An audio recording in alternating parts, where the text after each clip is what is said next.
Hey, what's up, guys? It's Alex. And Kush. And we're back. We are back. It's been a minute. It's 2020. It is. It's been a whole decade. We're fucking idiots. It's been a whole decade since we made a video. And we're here with a Decade Endless. If you're wondering why we haven't uploaded, well, you see, back in August, before the college semester started, me and Kush were like, we're going to record a lot of videos. And then I was like, oh, we could record over Thanksgiving, so I'm just going to put out a bunch of videos now. I didn't come home for Thanksgiving. I went somewhere else. So then we didn't see each other. So then we ran out of videos, but that wouldn't have been an issue anyways, since I lost a lot of the videos when my computer died. So, yeah, that was just all like 8 hours of work of recording that we just lost. I mean, it's fine. We're new year. We're going to start. New year, new me. This is a new channel. This is. I mean, it's not, because we have like 2 days of winter break left. That is true. And we can't record gameplay. We can record podcasts or whatever the fuck they're called. So, also, I think I'm going to try to upload this shit as a podcast to everything. So, okay, so you're gonna put it on Spotify? Spotify, when you're listening, Apple Podcasts. What other things are on Spotify? Other podcasts? When you listen to your Dissect? Oh, you Dissect. That's when does the albums, right? Yeah. What other podcasts? Alex, I don't think it matters because we're the new thing on. We're gonna be okay, but yeah, if you want to listen, look up Suave Gang on whatever podcast service you use. Yeah. If I ever remember to put it in, which you won't. Okay, yeah, so. We're going to do the top 25 albums of the entire decade, which is, if you don't know, the decade is 2010 to 2019. Not 2009 to 2019? No, believe it or not, it's not. That's 11 years. Wow. Okay, so what we're going to do is we're going to pull a bit of an Anthony Fantano here, and we're just going to go through the first 10. Internet's busiest music nerds. I'm Alex Tana here. Kush Tana. Okay, so we're just gonna say a few sentences about the first 10. Yeah. This is a combined list. So it's top 25. This is like our top 25. So we aggregated our scores. Yeah, we did. And then we came to and even though there are some rankings that I'm looking at right now that I will say, this is a bit high. I fucked up so many of your things. Yeah, you're a bit annoying with your shits. Okay, so let's start at number 25, Blank Face LP by Schoolboy Q. This album is fire. It is replayable as fuck. There are some of the best Schoolboy Q songs of all time are on this album. After hearing Crash Talk, it made me love this album more because I remember I was very excited for Crash Talk and because of how good this album was. Right, it was a step up from Oxymoron, and it was great production and great album overall. This is easily his best album by far. This was like probably my most played album in Summer 16. The legend itself, Summer 16. There's so many good tracks like Groovy Tony Eddie Kane with Jadakiss, fucking the one with Kanye on it was the one with Kanye on is fire, but the Black Hippie remix is much way better. Yeah. And then like Dope Dealer with E40, and then John Muir. There's just so many fucking. The production. Songs. I feel like he can't replicate. You know how like Travis had a sound with Rodeo. Yeah. I feel like similarly, Schoolboy Q had a very specific sound on this album that he hasn't been able to replicate. Well, I don't think he's even trying to replicate it. Well, I mean, because he said, isn't he like, there's a Happy Q is dead or some shit? Well, no, every one of his albums, he says he wants them to sound different. But that's such a good... I get he's trying to do something different. I applaud him for that. But this album was amazing. And that's why it's on our top 10. I mean, it's 25, but it's still on our decade list. Yeah, okay, number 24, Prime by Prime. A lot more than me. This is Worst 5'9's best work ever. The main thing that really the main thing I love about this album is that it has one of the best feature lists of all time, I think. There are so many amazing features like Mac Miller, Absol, Black Thought. Mac Miller.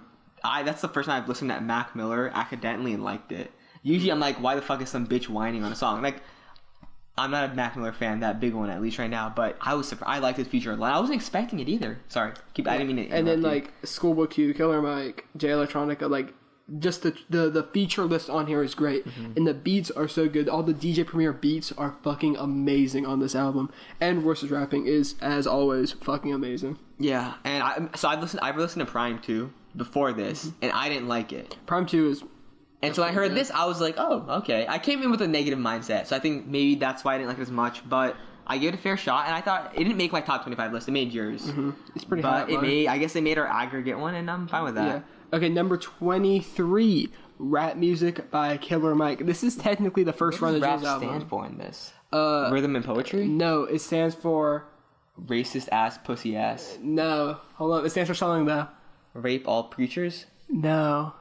I don't remember. It actually does stand for something. I'm guessing something political. Yeah, it is. Okay. It's something about Reagan era politics, probably.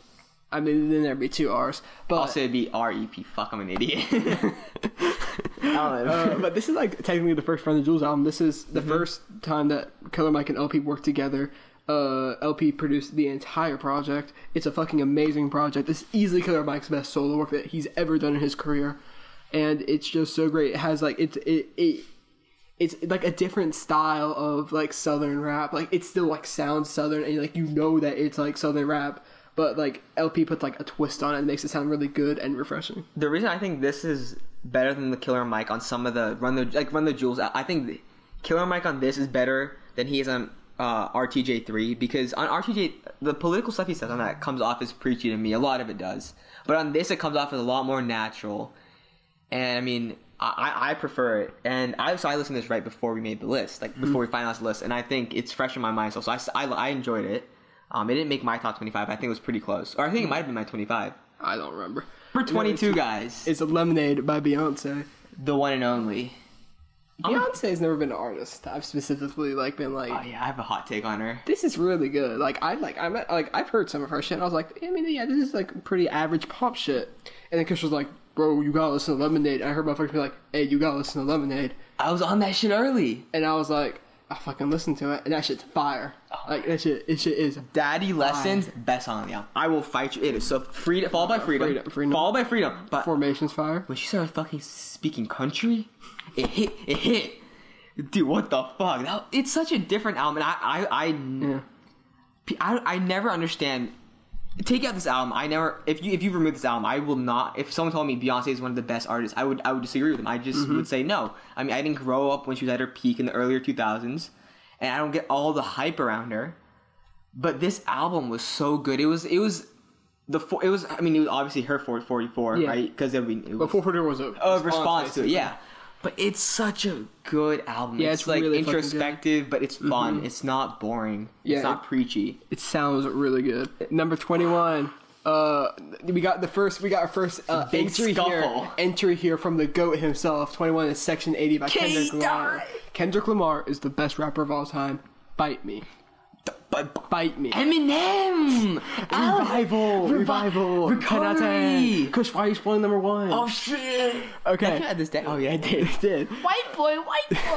Okay, Section 80 is really fucking good. This was the first Kendrick project I heard in full, and I still think it's his second best project. Yeah, it's really good. But I can't defend it, so I couldn't put it as the second best. There's something about the sound with like... First of all, he did not have the money for great production like he does on his later albums, right? I mean, he had Dre on this one. He did, but it was like... He also uses many of the same producers. I don't know. For me, maybe it just because the sound is not like... There's a J. Cole beat on this. J. Cole type beat? Yeah, there's a J. Cole type beat. The production is just so different. There's a Kendrick type beat, different. a.k.a. a Soundwave type beat. Because Soundwave does all of the shit. I did not know that. But I love the production. There's so many amazing hooks on this album. I know every single hook. You play the first 10 songs, second of the song, no worth. I'll be in my head. I'll be bumping to the chorus that's about to come. Rigor Mortis was the first song. Rigor Mortis was the reason I listened to this album. I heard it performed live on Spotify or on YouTube or some shit, and I was like, "Holy shit, this is amazing." I love this album. Yeah, it's great. And they took off Special Chant from Spotify, so I'm gonna go fight Top Dog or Kendrick.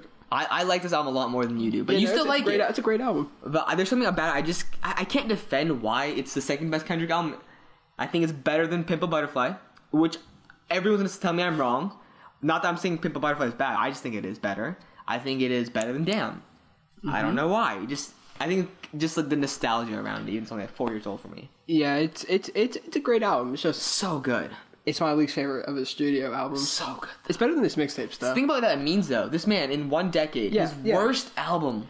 No, it's crazy. No, it's crazy that his B-sides album, Untitled Unmastered, is one of my favorite. It's on this list, but still one of my favorite albums of the decade. If we did a top 40, I think Untitled Unmastered would be on here. Actually. Yeah, I think if we did a top 30, it would be on here. I think it was we did do a top 30. It's not on either one of ours. No, but that's not the way that we did the fucking list, Kush.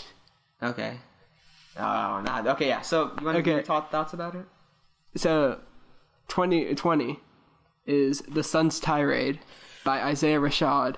Alex finally okay, the way that Kush this whole thing. The way that Kush feels about Session 80, I feel this way about the Sunset Raid. Yeah. I fucking love this album. Like, there aren't many albums that I'm like, or songs that I'm like, I mean, man, this shit got me through stuff, and like, oh my God. and this song helps me and shit like that. But this album has that shit, and Isaiah has that shit for me. Isaiah is one of my favorite artists of all time. Isaiah, if he actually released music, Isaiah could work his way to number one for me because he has that much potential for me. He is so good. He has 2 albums, and they're both fucking amazing. Hold him to the same standard you hold Frank, where it's like, you will give it could be a song by freaking Lil Yachty and and Xanarchy, whatever the fuck that Xan dude is, and if it has Isaiah on it, you would give it a chance. I think that's how much you love him. Like, same with Frank, like, a song is just different when it has one of those 2 artists, I think.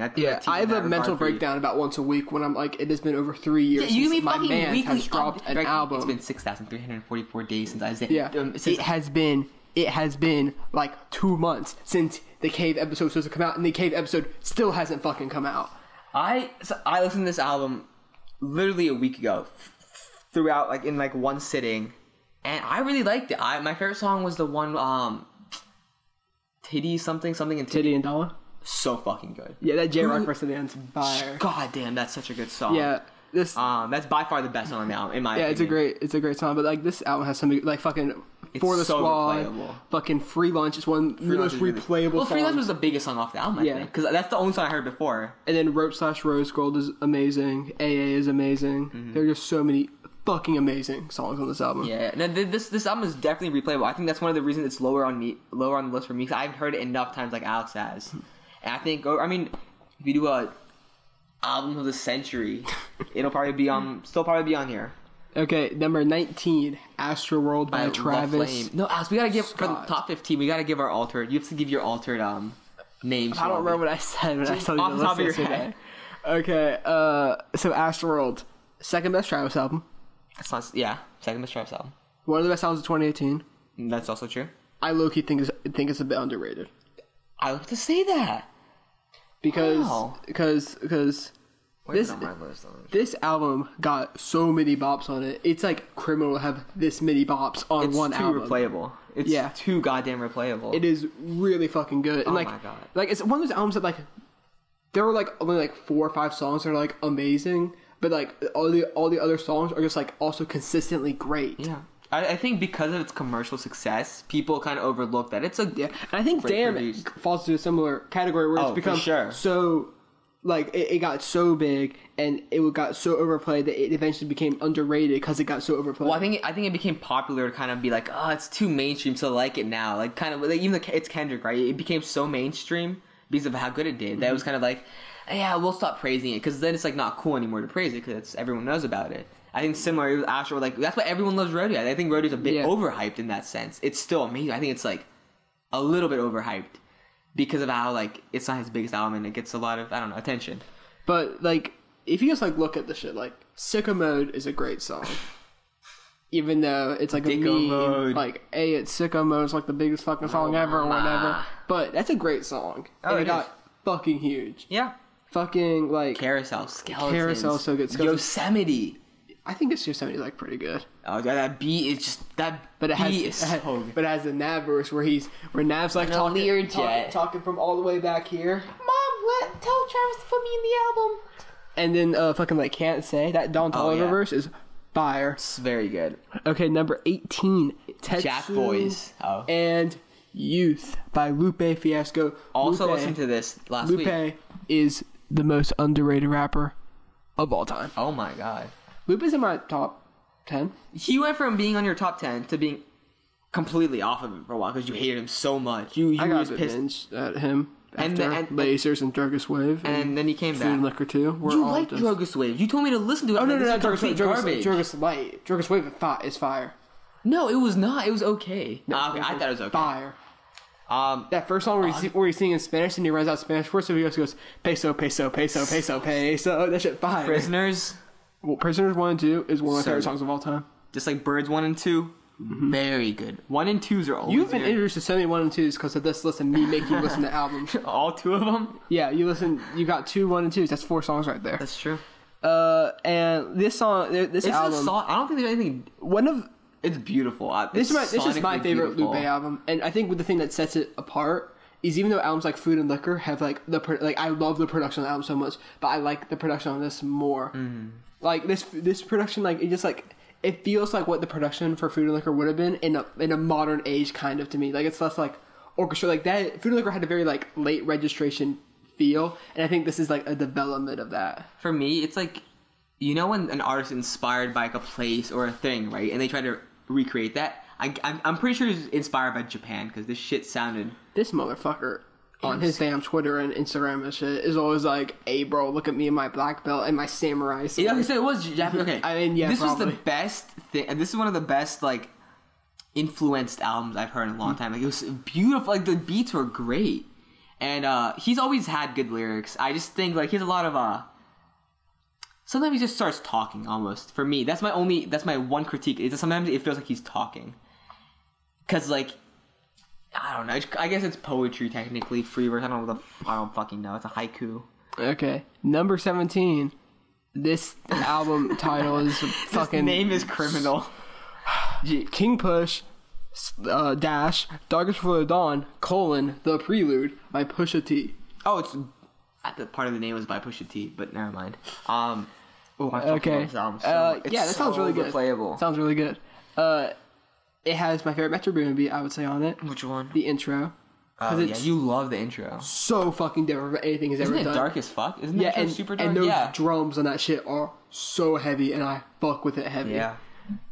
And like, Metro don't interest me.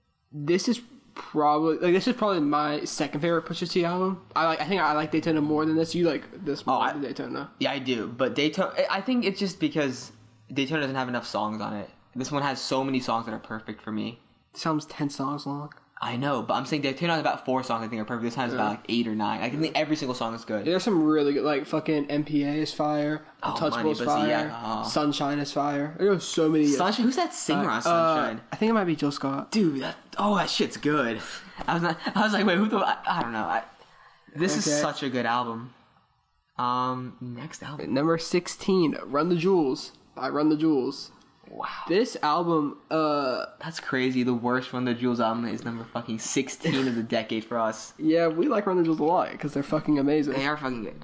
Oh, dude, the first time I heard this album, I was like, oh my god. It was like, this is one of the albums I was like, this completely changes music for me. Yeah. I'd never heard those types of beats. Like, LP's production and Killer Mike's like aggressive. I will say this, LP is a much worse rapper than Killer Mike, but Killer Mike is already so good that it's fine. Yeah. Like, but they complement each other well. Exactly, because like I remember at first I couldn't distinguish them. I don't know why. Yeah. I'm always bad at doing that. I didn't know Schoolboy Q was on fucking White Walls, the Macklemore song. Even though it says the N word like 3 times, and even though it says featuring Schoolboy Q on the radio, it does not say that, Alex. And back then, but oh god, the production. I think the most astonishing thing about this album is the production for me. Yeah, it's really good. The production on this is really good. This album to me though feels a bit like. It definitely feels like, and it makes sense because it's the first time. It feels like it's like the least like conceptualized. Like it just feels like, hey, let's make some. It's just like hey, let's make some songs together. Like their hooks got a lot better after this album. Like the hooks on this album were good, but they were very basic. Like sea legs is just saying the word sea legs. Yeah. Or like Run the Jewels. It was Run the Jewels. It was very. I think they grew a lot. Yeah, like this album feels like they're just like starting to come together. They're just starting to come together. The Run the Jewels 2 start feeling like more cohesive because they're like finishing each other's like sentences and shit. And then Run the Jewels 3 is like it's like to me it feels like it's like that's like the fully conceptualized project. Yeah. Okay, number 15, Daytona by Pusha T. Give the alternative names. I don't remember. I mean, Daytona's in Florida. I know, that's what you gave last time. You said Florida by Pusha T. I think I said like Florida Keys or some shit. And I'm not doing that because I don't remember it. Just make up some shit, Alex. Alright, but Daytona. Okay. The best. Daytona by Pusha T. Beats on this, fucking amazing. Rapping on this, fucking amazing. Features, fucking amazing. So good. Second best Wyoming project. This shit maybe want to be a damn Trump supporter because of what Kanye did with these beats. Jesus Christ! I was like, "Hey Kanye, I'll help you get." Monetize, Alex? I'd be like, "Hey Kanye, if Trump gets if Kanye was like, hey, if Trump gets reelected, I'll make another Daytona." I'll be like, "Hey Trump, hey, what's good?" Kind of put in that vote. I mean, you'll just move Canada or some shit. Who knows? But yeah, dude, fuck that. This bro. album was unexpected for me. I was not expecting this. Like, because he was supposed to release the second part to King Push, right? This is King Push. Well, he scrapped that project. This is King Push. He just renamed it. Wait, so what the fuck was the point of... He didn't... I thought he made the beats on the spot in Wyoming. No, they made Daytona for a while. Oh, so... Okay. Never mind. Still was not expecting this, okay? No, Like, he was supposed to release it a lot earlier. They made a shit ton of songs. And then, like... They just, like... Like, just took 7. Okay, well... And I remember you were always like, dude, King Push, like, where is it? Like... And, like, you were saying that, I was like, dude, it's been, like, a year. Yeah, but I don't know. I like King Push so much. I was like, dude, it's gonna be King Push 2 is gonna be so good, right? Like, this is the prelude to the lude. I don't know whatever the fuck comes after a prelude, but like, I was so excited for it. And the actual thing usually comes after the fucking prelude. This was so much better than I expected. Yeah, it was really good. It was so good. I like the beats, like Santeria. Yeah, Santeria. Amazing. Santeria, that beat's amazing. Then after the beat switch, it gets more amazing. It gets, oh my god, Kanye's verse. On What Would Meet Do? Yeah, surprisingly good. Yeah, but there's one thing about this album. I just think Infrared's pretty okay. The last song, I don't like that beat. I like the beat. I don't like it. I don't like that Infrared. Hear me? That shit sounds retarded. The whiny little voice. Yeah, in the beat, I hate that. Yeah, I think I like the album so much. I kind of overlooked that. I could. Yeah, okay, that's fair. I just don't listen to that song. Okay, number 14. Taboo by Denzel Curry. This album's so fucking good. I love it. It's so replayable. It's so good. I love it. Dude, I can't believe I used to love it. I like this album so much. Like, when I study, I don't put on music like this usually. I put on, like, slower songs like National Country. I fucking love this album so much. I played this to study for like 3 weeks straight. Bro, you're getting hype while studying? Fucking like Black Balloons and Cloud Cobain, like, got every single song on this album is amazing. I'll say, this is where, except for maybe like a few of these albums, this is from like this on, I think, this is where I go from, this album's really good to, I fucking love this album. Well, I think the margin of error between these, I see, Taboo could be anywhere from 14 to pretty much 5. Like, I think like it's very close. Like, yeah. In a couple years, it probably might be. I don't even like. I wouldn't. Well, for me, Taboo could be anywhere from 14 to 9. Because those top 8, those top 8s are crazy to me. Okay, we'll get the thing. Okay, Taboo. Okay, the three act structure is fucking amazing. Oh yeah. The features, fucking like JPEG Mafia, Goldlink, are all fucking great. Who's the other feature? Oh, Billie Eilish was on the goddamn bitch. I found that out yesterday. Yeah, because I told you. I was like, what the fuck? Oh my god, that's dude. Yeah. And no, he has a style of rapping that I think is very easy to listen to. And this album, stank face all the way through. The first time I heard is this a stank face? I mean, yeah, basically. Oh, bitch. Like that, it's like. Do you know how that sounds just through the microphone? Probably. The what? How do you think that sounds to the microphone? You going? Oh, bitch. Okay, like I'm taking a fat shit. But fucking like first time I heard like fucking Black Metal Terrorist, I was like, ooh, what this shit fire? So you go ooh, I say ooh, bitch when I make my stank face. Fucking that shit was hard, dude. I was getting my senior picture and then I heard a fucking Black Metal Terrorist. I was like, god damn. Yeah. Who's that guy who reacts to music and that? Big Quentin, pretty much. Where he goes, fucking like shakes the chair. That's that type of album. It's like it's not rock, but it's like it's definitely not so heavily influenced by rock the way he raps. Yeah, because he has that energy and that like that yelling. I'm guessing his concerts must be fucking insane. They are. I really like Denzel is one of those artists. I'm going to that motherfucker shit. This album, I think it was one of the first albums where Alex told me to listen to it so many times. I finally gave in, and I fucking love. This was the beginning of many albums like that. Yeah, I was like Travis. I remember it was like I was listening to this constantly, and Travis was like, "Hey, Astroworld," and like I was so hyped for Astroworld, and I was so like, I mean, I got Taboo right here. I don't really need Astroworld anymore. It was such a good album, and it's so replayable. It might be one of the most replayable albums of the decade. Okay, 13. Speaking of a very replayable album. Damn by Kendrick Lamar. This album is so fucking good. And like we talked earlier, I think this album has kind of become underrated because of how overplayed it is and how now people are saying that it isn't that good. Yeah. Mainly because Fantana said it wasn't that good. Oh my god, did you give it a 7? Yeah, and he said he was down to a 5 or a 6 now. But like this album's just so fucking enjoyable and has some of the best conceptual Kendrick songs with songs like Fear and Duckworth. Duckworth still gives me goosebumps at the end, even though I've listened to that song many times. It doesn't feel like a story. Even it's a story, right, with a lot of plot in it. But the way he like moves it along, he's probably the best storyteller. Yeah, he's really good. Right now, at least. I don't know. I don't listen to old music much, but like, you when he's Lust. Mm-hmm. Where he's experimenting with his voice. I think it's experimenting. It's like the sounds moving around. His voice is getting pitched up and down. Yeah. It sounds so good. Mm-hmm. Why does it sound so good? I don't know. Yeah, this album just like just from the start. I remember when I listened to DNA for the first time. I was like, okay. And like interesting. From the couple of if you were just to look at the singles, right? You'd be like, what? I mean, these are good singles, but they're very poppy. How are they like? They're very mainstream, right? Humble was the only song really before the album. Yeah, but I'm saying the singles, right? If you just looked at those, you're like, damn, these are really good songs. But would they fit in with a Kendrick album? They fit in perfectly. Yeah, and like, the album is like, it's so good that people were waiting for an album next week. That's how good it was. Oh, Nation! You know, Nation is dropping this year. Nation is dropping. Easter 2020, boys. I swear, if Nation drops, I will go ape shit. I will. That would be the funniest shit. What are the odds if Nation does drop?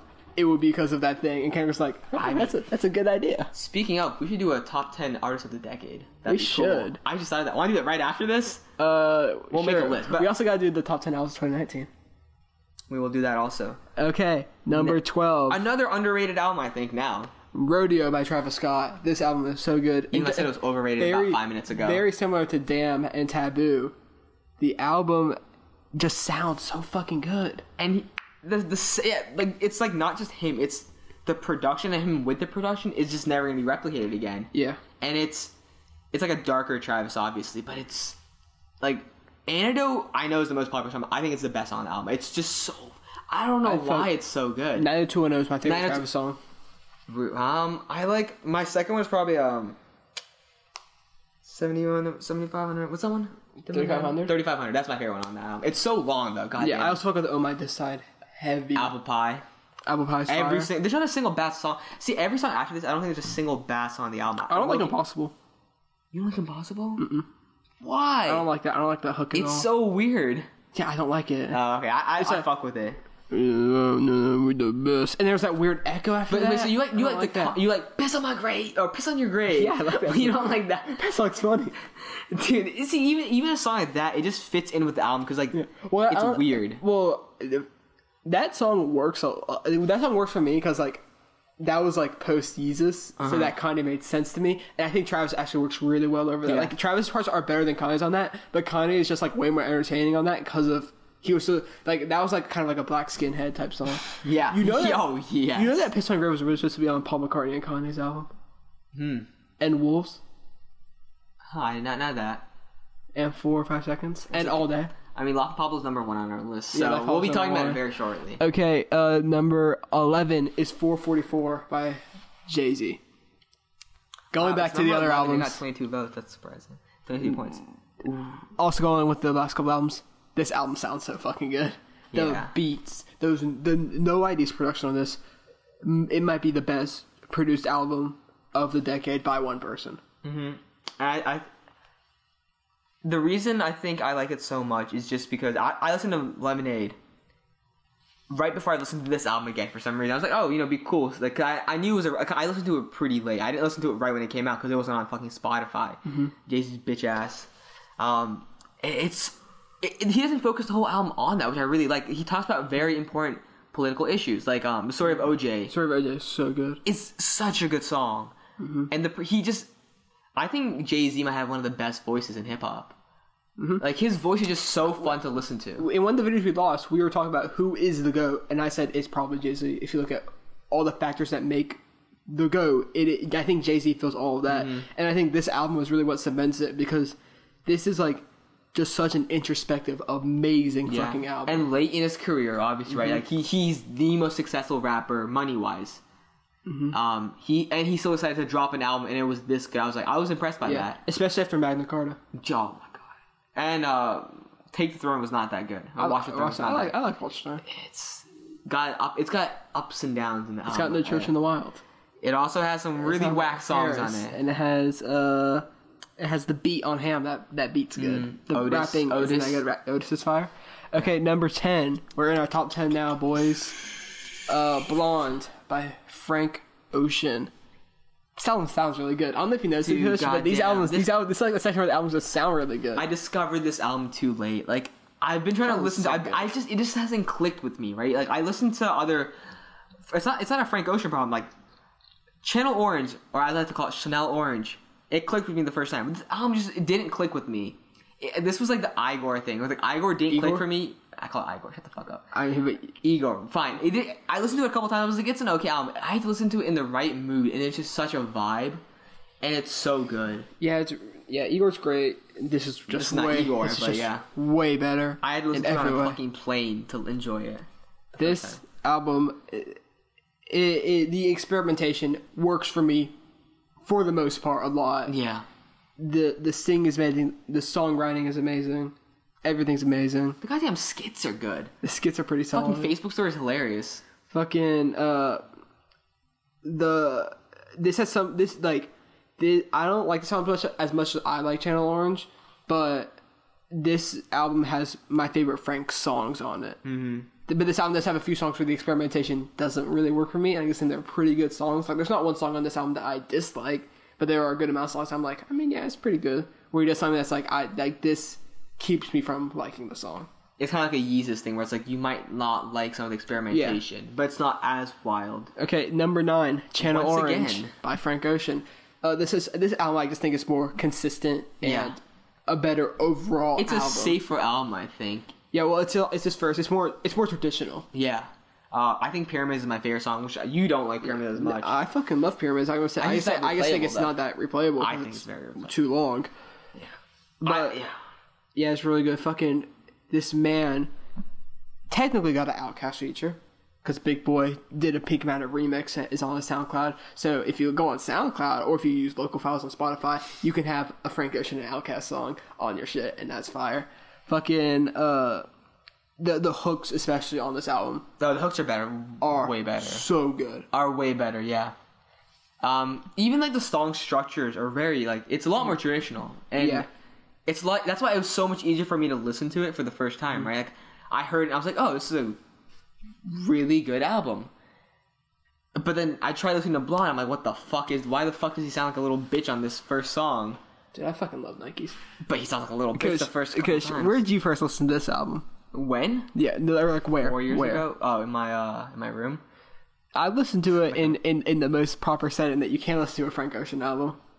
Where do you think that was proper? You would be correct. Yeah. Hey, I was working out. I was doing them reps, and I was listening. And do you not think so far? Oh, that's a. Bro, that's you have to be something like. See, it was still good. Like if you can't listen to Blonde for the first time in the wrong setting, I think you can listen to Chanel Orange in any goddamn setting. Chanel. Why the fuck is Chanel not on the album? Because it was made later. No. Oh, is it a single for his new album? No. I thought it was something to be on Blonde. No, it was after Blonde. I know. I thought it was from Blonde. I'm like, goddamn, this song. You know, in 2016 or in 20 whatever, Frank released a bunch of singles. Yeah. It was like Chanel, Biking, Chanel, Biking, Solo. Moon River, fucking Provider. I think that's it. Yeah. Oh, Lens. There was Lens. All right. I think it was those 5. Okay. We are getting into these dangerous territory. These last 8 are where it's like just like these are the albums that personally I fucking love. Like these are the most influential albums of this decade. All 8 of these albums are on my top 10 all-time list. Yeah. And number 8. Other than 2 of them, I think they're both also pretty mainstream albums. Yeah, and then number 8. I would say 3 of those aren't mainstream at all. Number 4? No, 5, 3, and 2. Oh, I didn't even see 3. Yeah. Okay, number 8. In my top, I just want to clarify, this is in my top 5 of all time. This is Kush's Fault. Number 8 is To Pimp a Butterfly by Kendrick Lamar. This album's so good. The fucking production is amazing. The funk influence is fucking amazing. This has some of the best Kendrick songs on all time. The ending of Mortal Men with Tupac is fucking mind blowing when you hear it the first time. I was so goddamn confused. Did you not know Tupac's voice? I'm a fucking idiot. No, okay, when I heard this album, I wasn't into Tupac. I'm still not into Tupac. I never knew what he sounded like. I knew what he looked like, a scrawny ass bitch. I'm just joking. He's not a bitch. He wasn't scrawny either. Okay, whatever. I knew what his face looks like. He had the bandana on sometimes, but I didn't know what he sounded like. I was so I'm like, why the fuck is he just talking to himself? Is he like fucking delusional? When I figured it out, I'm like, that's genius. I appreciate it, Kendrick. It's sorry. So good. Keep going. All Right is one of the best songs. Blackberry of all time. Blackberry is one of the best songs. King Kunta is amazing. Wesley's Theory. Oh, that song's mind blowing. I'm thinking about it before I say it. I'm gonna say it anyways. Might be my favorite intro of all time to any album. More than King Push's? Yeah. Okay. That's my favorite Metro Boomin beat. It's like 37 seconds long. It's not the best intro of all time. I think it was the best. Really fucking good. Okay, yeah. See, for me, I could definitely see why people think it's the best album of all time. Yeah. This album also had the cultural influence. Exactly. This is the reason I think. I personally, it wasn't in my top 5, but I can see how fucking amazing it is. Think about how amazing this is. As someone who couldn't connect to it, like, racially, I still think it's that fucking good. Like, just sonically, the album is insane. Exactly. It's such a good album. And, like, you could tell he put a lot of work into this. Like, every word is thought out. Like, there's not a single wasted word on it. Like, even the idea with all, like, how there's a little snippet of an interview that he through like the poem. Yeah, like that's just genius. You would never think to do that, but it was all a story, and it's just it's so good. It's also President Barack Obama approved. So what more can you say?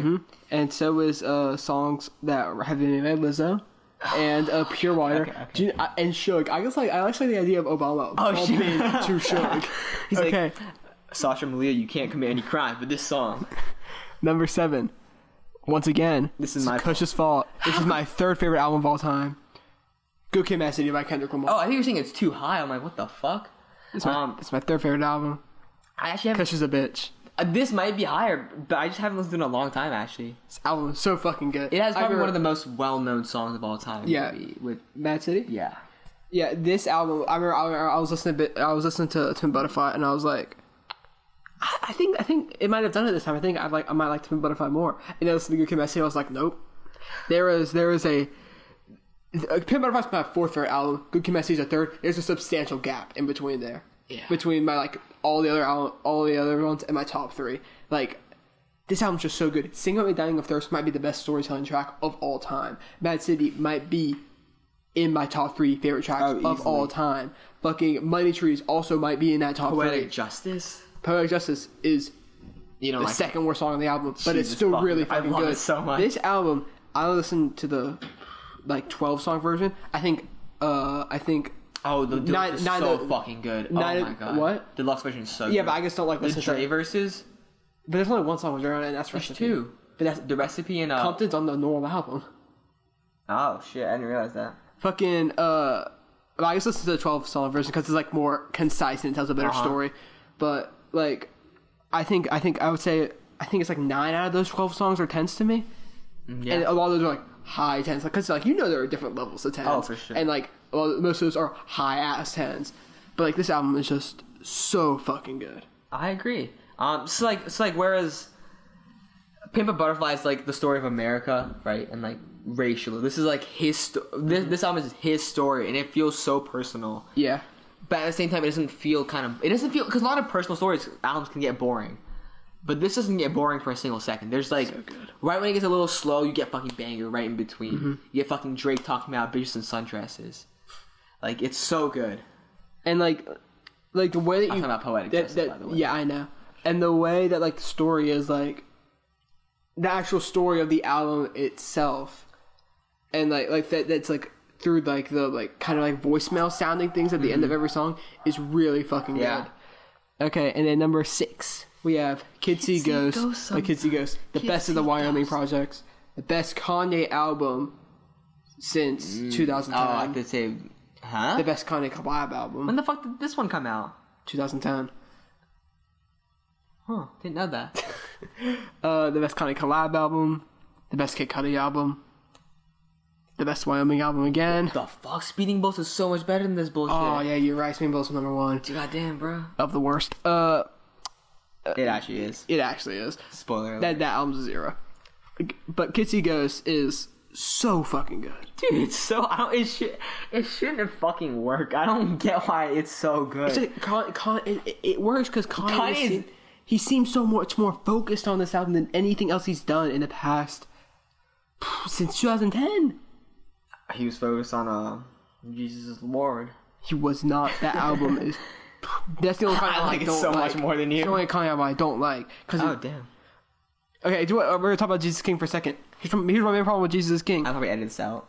The motherfucker, when you make an album about one subject and the entire thing is one subject, you expect him to actually say something about the subject. He doesn't say shit about it. It's all fucking vapid. It's like Logic. It's like fucking Confessions of a Dangerous Mind. He didn't say shit the entire time. Yes, sonically, a lot of it sounds good, but also sonically, some of it sounds like ass. Like when he fucking starts screeching when he runs out of fucking breath at the end of that shit. And then the end of the song was like, that shit's ass because that motherfucker runs out of breath.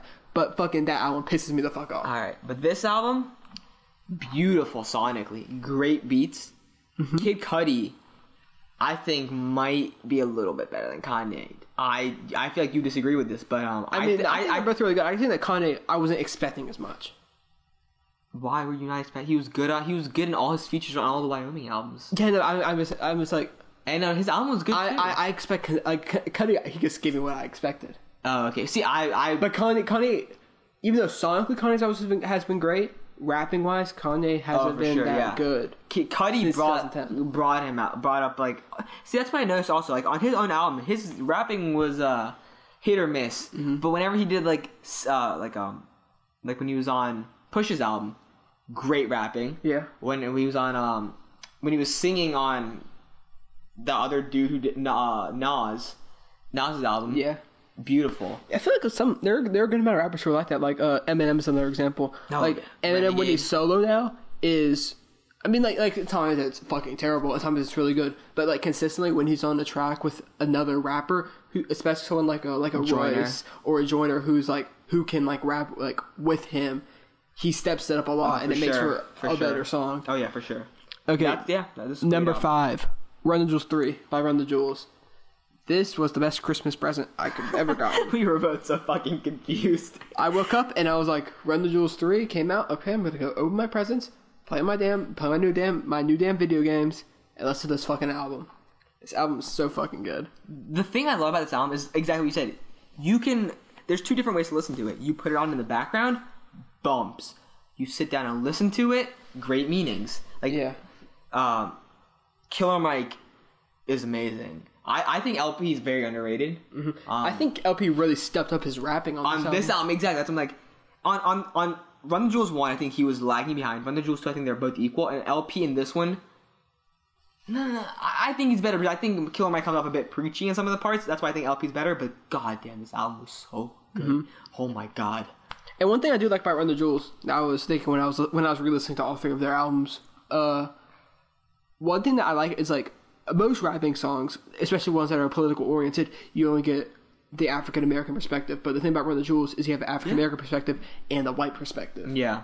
So I think that part's interesting. And LP doesn't overstep and try to claim like I think he knows he can't claim the same. Yeah, and LP does Mike. Yeah, and like someone like Eminem Revival does that very bad with like the white perspective. LP does it very good, and like a lot of it like Run the Jewels 2 also does this with songs like Crown, where Killer Mike raps from the perspective of a drug dealer, but LP raps from the perspective of a soldier, where it's like more of like the like stereotypical white experience.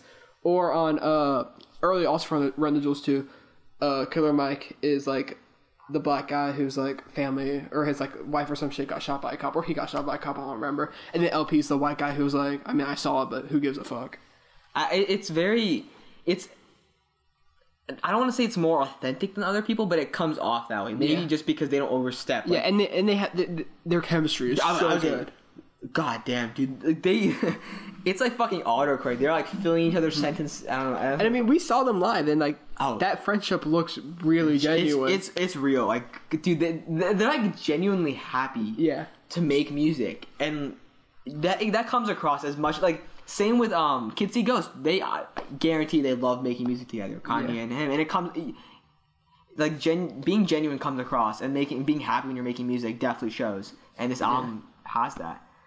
This next album, I just forgot about it, and then I re-listened to it a couple of days ago. Number 4 in my top 5 all time. 2014 Forest Hills Drive by Jermaine Cole himself.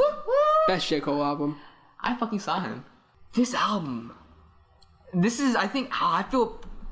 I'm sad because this album is so much better than all his other projects. You like COD or KOD? I don't like it at all, really. But this album, the production is just so good. But like, the sound of it is just something I think is just amazing. This and his next album, For Your Eyes Only. I think those two have the best sound of any J. Cole albums. KOD is my second favorite J. Cole album, and J. Cole's one of my top 5 favorite rappers of all time.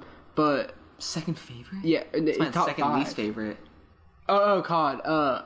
Yeah, it's my second favorite. But that's like a whole point below this. Like, this is just on another level because this song or this album just has so many songs that are fucking amazing and so replayable. Like No Role Models. Wet Dreams. God damn, it's such a good song. Fucking A Tale of Two Cities. Oh, best beat on the whole album. Yeah, that beat is nasty with the bells and everything. But I just hope that J. Cole can make an album as good as this. I think he will. And to me, I don't know why, but like this album, like it gives me the same feeling as Food and Liquor by Lupe Fiasco and Good Kid, Mad City by Kendrick. I often like group those albums together. I don't know why, but it just like. I can't speak about Food and Liquor, but for why I think you get that feeling from Good Kid is also because it's his story of like his city. Like this is a very also, like local. It feels like a local story of him growing up, and also kind of it also feels like an artist finally reaching their potential. Oh, for sure. Oh yeah. Like I mean, because it was Good One Kid. Sinner wasn't bad, but it was not this. Yeah, like 2014, like it finally feels like J. Cole is like there, like he's finally figured out how to do it. Lupe got there really quick, and I think that with Food and Liquor and 2014, I think it's more sonic wise because those albums kind of sound a bit similar to me because this album has an orchestral feel. Did this shit have any features on it? No, this is the first time that there features. This fucking album is that good without any features. I just realized I'm like, god damn, this song is. I think it's a perfect album without any features. Like if he had gotten like 3 solid features, I'm like thinking like, wow, this could be higher on the list. I think J. Cole's next album is gonna have features. It better fucking. We've had 3 albums. Yeah, I think this one's because he featured himself on his own album last time. He did have Kill Edward. Whatever. All right. Oh, we need that Kendrick album. We need that J. Cole Kendrick album. Oh number 3. This was my number 1 of all time of 2010. God damn. Number 3 is Assume Form by James Blake. Sounds really good. Sounds good. Was this is number 8 for you, I think? It's somewhere on there. It's in my top 10. If it was your number 1, it's my number 8. This is the album of the decade for me. I will disagree with anyone. It sounds really good. This or Pink Print is my number 1 of the decade. No. This album, like seriously, like James Blake, when I heard him before this album, I heard 2 songs of his. One was he was on King's Dead. The other one, I don't even remember where the fuck it was. I think I was on Trying to Be Gone. Maybe yes. Because I had a similar thing. I heard him for a second on King's Dead, and I was like, I don't know what the fuck that was. Okay, he had like cool. 1 second. Yeah. And then I heard him on Bloody Waters, and I was like, this right here, this is interesting. This could be something. This is interesting. Then I heard him on Still Trying to Be Gone. I was like, ooh, who is this white Frank Ocean man right here? You do this stank face? Oh yeah, this might be the whitest black man. Like he is in the culture. And then when I was like, I'm listening to this album. It was when that damn track list got leaked, and it was like Metro Boom and all this shit. Fucking Travis, Andre, Rosalina. I was like, I didn't know who was at that point. I was like, okay, I'll check out something. Then I heard Mile High, and I was like. Yep. That shit, Mile High was my second most listened to song of this year, of 2019. Mile High, I listened to so much. It became my number 1 most listened to song of the decade. Oh, for real? Yeah. God damn. I listened to Mile High. I probably listened to the song. It's not even the best album. It's not even the best song on the album. Yeah, it's Barefoot on the Park. It's the 4th best song. Barefoot in the Park. No. What's the Catch is the best song. What's the best? No. What you mean? Where's the Catch? Where's the Catch? Yeah, is the. Andre, like, as good as James Blake is on that song, Andre is fucking weird and so good. Sounds so good. Like, this is so I listened to other albums before this. This is his Blonde. He experiments. Yeah. But everything. Yeah, and I've also listened to every works. James Blake album since I listened to this. And I listened to 2 other ones. Easily his best shit. Yeah, like he found like his niche. Like, he's not trying to be mainstream, and he's not trying to be too different. Which there's nothing wrong with being too different, but he's different, and he produces a lot of his own shit. Apparently, I didn't know that, and that's why I think it sounds so good. This album, I listened to it over the summer. It is a vibe. If you have not heard this album, you need to listen to it right now. Like, get the fuck, pause this video and go listen to it. Yeah, and then come back in 48 minutes or however long the album is. Yeah, it sounds really good. One thing that the one thing that I did miss, I was re-listening to it. I was like, I don't remember this one song. What song is this? It's like Mulholland or some shit. I was like, Mulholland? I don't remember the song. It's a famous movie, Mulholland Drive. Yeah, I was like, I don't really like this song. It's not very, And then I was like, oh, it's a bonus track. Yeah. Doesn't matter. I don't count it as part of the album then. Never mind. It's not. It doesn't exist. I actually like that song. I don't like that song. But yeah, yeah. Okay, number 2, Run the Jewels 2 by Run the Jewels 1. 3 again. All right, so yeah, Run the Jewels 2. Run the Jewels 2. It's so good. By far the best. It's so good. I think it's because Killer Mike. This is the peak Killer Mike for me. Yeah, this is my second favorite album of all time. This is, I think, my number 3. Yeah, number 3. Okay, that makes sense. Goddamn. Sounds so good. So before we went to the concert, we had about a month, I think, month or 2, and I listened to the first one, and right afterwards I listened to the second one, and usually when I hear an album right after another album, I'm like, just brain dead, I don't want to listen to anything else. Even after listening to it back to consecutively, I thought this album was so much fucking better than 1. I mean, yeah, I did the same thing. I listened to Run the Jewels 1, and I immediately listened to Run the Jewels 2. Where the fuck is Run the Jewels 1? Now that, it's like 16 or something. 14 spots higher than Run the Jewels 1, yeah. Yeah, this album is just so insanely good. And it's the same thing. It's the same reason for all 3 why they're all good, right? Great production, great rapping, great stories, great messages, hilarious. They're both really funny. It's just like, this one is the best. It's like everything's at its like, they put all the fucking sliders to max, right? Like the best Killer Mike, best LP, best beats, most just entertaining songs. This is my one problem with this album now. I never listen to it anymore. Yeah, I haven't listened to it in a long time. 2017 was my Run the Jewels year. Did you burn out the album? I burnt out all 3 of them. I burnt out Run the Jewels 3 for good. And I listened to Run the Jewels 1 again a couple weeks ago, and half of Run the Jewels 2. And like, I know the reason I don't enjoy it as much is because I just heard it too many times. I think like in a couple of years, that shit will be no, like even again. Like still like I've been listening to Run the Jewels 2. But that's a testament of how good it is. Yeah, like in over a year, and like I still skip songs, but like in like 2-3 years, because I listened to this shit, so like I listened to it way too much. Yeah, like I didn't listen to Damn that much. Like I listened to it a lot, but like I listened to Damn. I remember like after like in like the year end thing, it was like I listened to Damn like half the time I listened to Run the Jewels 3.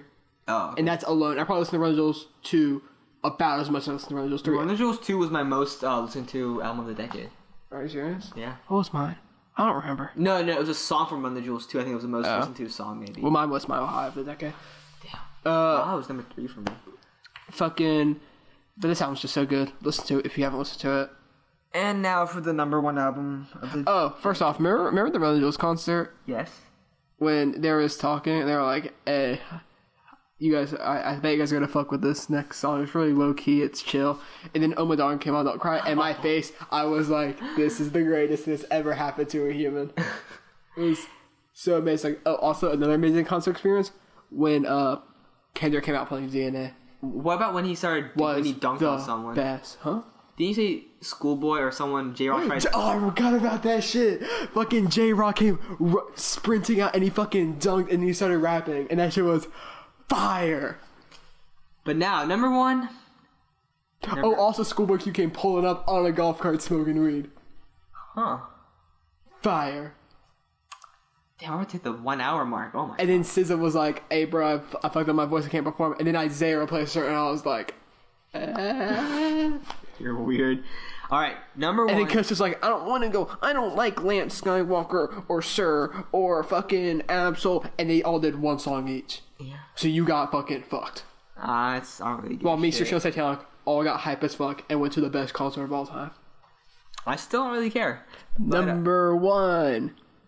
My Beautiful... No. You said it wrong. You're trying to say Supermarket by LOG. I see Biracial Big Boy. I forgot about Biracial Bobby himself. Okay, number 1 is My Beautiful Dark Twisted Fantasy. By Kanye West. By K West. This is my favorite album of all time. K Dot?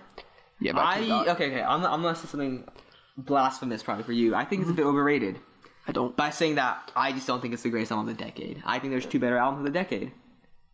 And I think you could... I mean, no, you don't. You think there's 1, because if you look at this... 1, yeah. If you look at that number right there... Yeah. I think Assumed Form is... Better.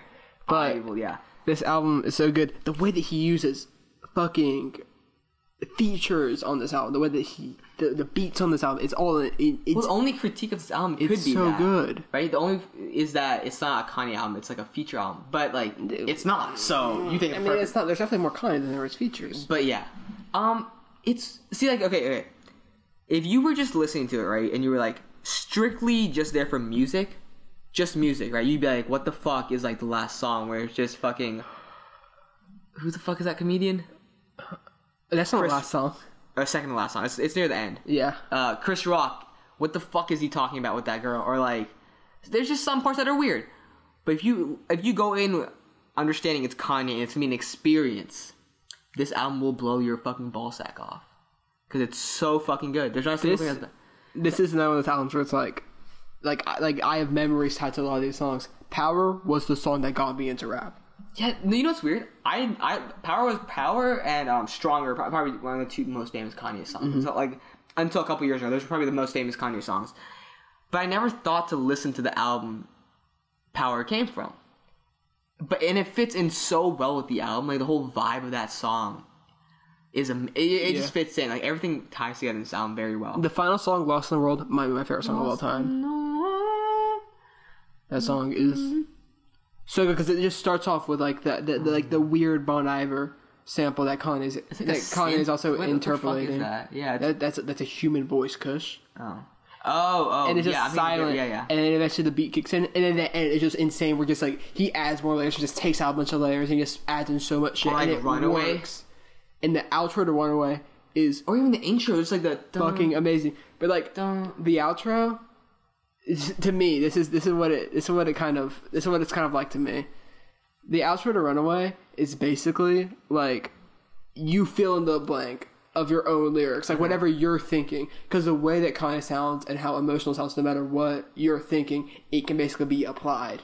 Something that's completely unrelated. I think the most underrated album of this decade is 808s. Kush, did you know something? That album didn't come out this decade. Oh, that's why. That's why it's not on this list. I'll edit that out. Actually, I don't give a shit. But guys, again. Oh my fucking god. We apologize for leaving Logic out. We apologize for leaving Eminem out. I'm glad Eminem is not on this list. But even I'm glad Eminem doesn't deserve on this fucking list after all the shit he did this fucking decade. Logic doesn't. Is Eminem show not in this decade? Logic doesn't too. Oh my fucking god. Oh my Jesus Christ. Damn. Okay. Well, guys, who do you think we either suck their dick too much? Oh god, damn, Kush! I just realized we forgot a big album. We forgot the Beatles album. No, we forgot the best album of the decade. We forgot All Eyes on Me from Tupac, released in 1996. Oh my god, we forgot College Dropout, released in 2004. Oh bro, we forgot. What about Blueprint 1? We forgot. What's been released this year? Huh? So far, like today?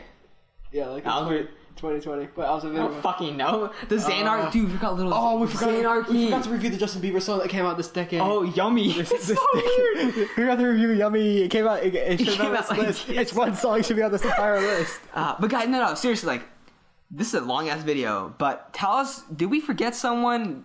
I forgot the No Problem Leak by Smoke Perp featuring Kanye West. That one song on this list.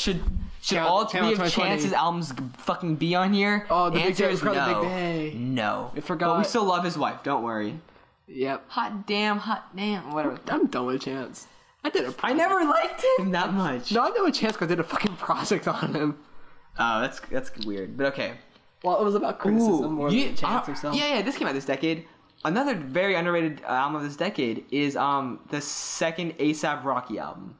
Yep, solid album. That, and now that I think about it, that might have made it onto my top 25, top 30 Guess list. what, Kush? I fucking asked you about that album, and you said no. I know, but looking back, it might have made it. Who knows? Who knows? I mean, it wouldn't have made it the list. Okay, motherfucker, this video is way too long. It's an hour. We remember we were like, we're gonna run through the top 10 really fast, and then we didn't.